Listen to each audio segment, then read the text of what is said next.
Hello Alain, hello à toute la team et bien donc du week-end.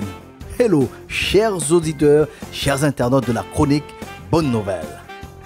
En parlant de bonnes nouvelles, quelles sont les bonnes nouvelles de ces derniers jours de votre côté? Que pouvez-vous donc partager? En ces temps où les titres de nos journaux sont des fois déconcertants, il est bon de rééquilibrer notre actualité avec des témoignages, avec des expériences qui sont constructives. Nous approchons, c'est vrai, donc de la fin de l'année, période dédiée donc au bilan. À cause de la fidélité de Dieu, à cause de la bonté de Dieu à votre égard, sans que vous le demandiez, sans que vous l'espériez, chaque personne, oui, chaque auditeur, chaque internaute, même vous Alain, oui, chacun a de quoi remercier Dieu pour ses faveurs envers lui. Une fois n'est pas coutume, je vous propose donc d'apprécier en ouverture de notre session La Bonne Nouvelle, les paroles de ce chant, La bonté de Dieu court après moi. Je t'aime Seigneur, ta bonté ne faillit jamais.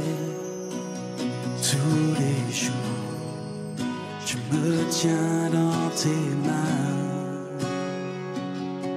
Dès que je me réveille, jusqu'à mon coucher, je chanterai la bonté de Dieu. Dans ma vie, tu es si fidèle. Dans ma vie, tu es un Dieu si bon. De ma bouche, je proclame, je chanterai la bonté du Seigneur. Il est important de bien dissocier d'un côté la bonté de Dieu du comportement de l'homme de l'autre côté. Dieu ne change pas, il est invariable, il n'a pas de parti pris. Tandis que l'homme change du jour au lendemain. Que dis-je? L'homme a la capacité de changer du matin à l'après-midi. Alors, je fais cette allusion car j'ai été interpellé par une étude menée sur les violences économiques dans le cadre du couple. Avant de considérer les résultats de cette étude, permettez que je rappelle que le couple tire son origine du principe de la complémentarité. C'est parce que, monsieur, vous avez compris que vous ne pouvez plus continuer seul votre existence, ou du moins que vous avez pris conscience de vos limites, que ce fondamental qui se résume donc par cette citation, eh bien donc que c'est appliqué donc dans votre vie. Il n'est pas bon que monsieur soit seul, je lui ferai donc une aide semblable à lui en parlant de madame. C'est le même principe qui prévaut pour madame. En acceptant de vous mettre en couple avec monsieur, par les liens du mariage, vous exprimez votre besoin de complémentarité. Cette vérité fondamentale a aussi résonné dans votre existence. Il n'est pas bon que madame soit seule, je lui ferai une aide semblable à lui en parlant de monsieur. Dans les sessions à venir de la Bonne Nouvelle, nous aborderons donc les sujets qui concernent les couples, si Dieu le veut bien.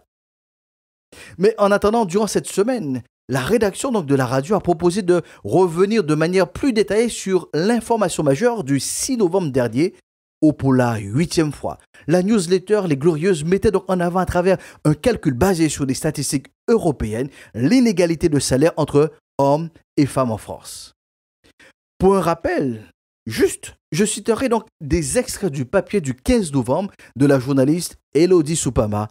Ainsi donc, nous pouvons donc lire une enquête donc IFOP, Institut français d'opinion publique, pour les Glorieuses a été réalisée par questionnaire auto-administré en ligne donc du 17 au 19 octobre 2023 auprès de 951 femmes ayant été donc déjà en couple. Elle a été menée pour mettre en évidence l'exposition donc des Françaises aux violences économiques dans le couple.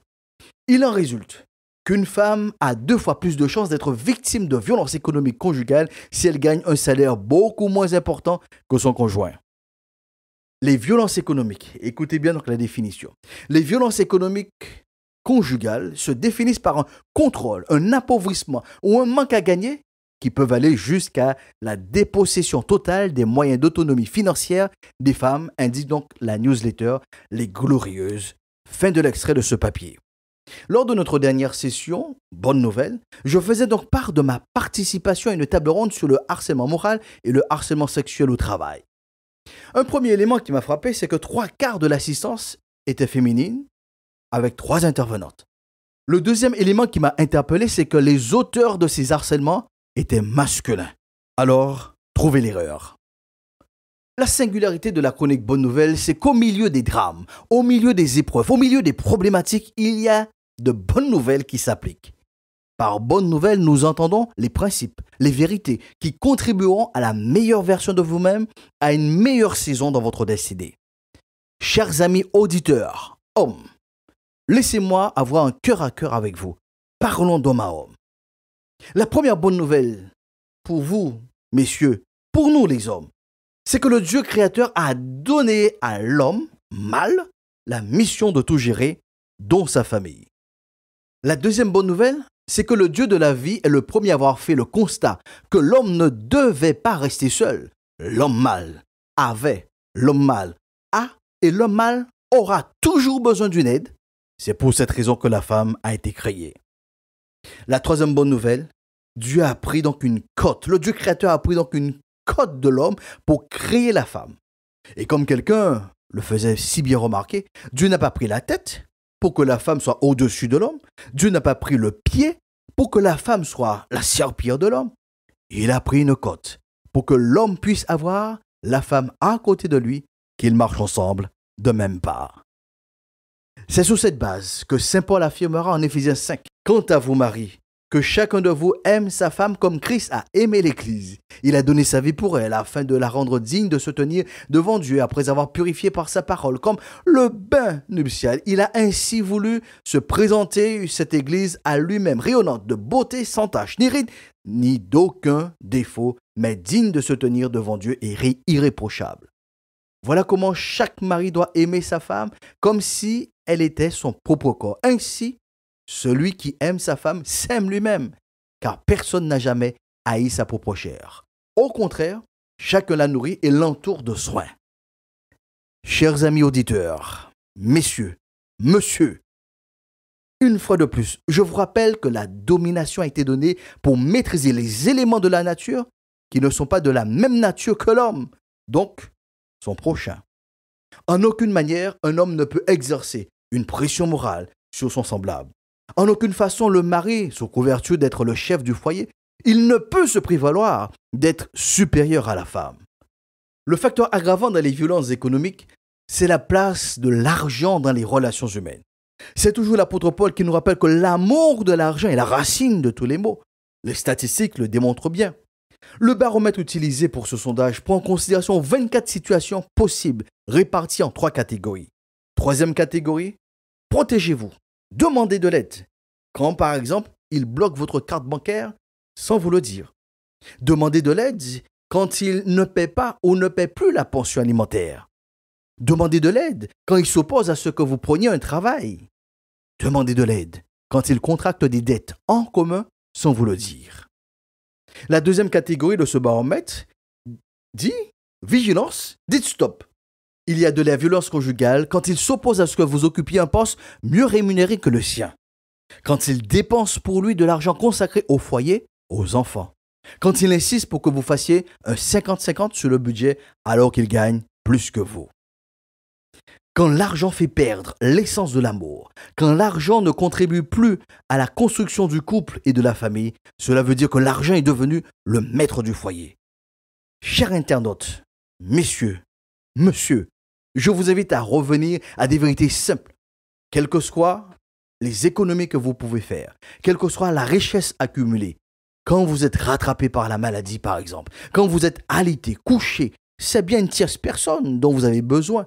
Il ne s'agit ni du banquier, ni des euros, ni du collègue de travail, ni du joueur de domino.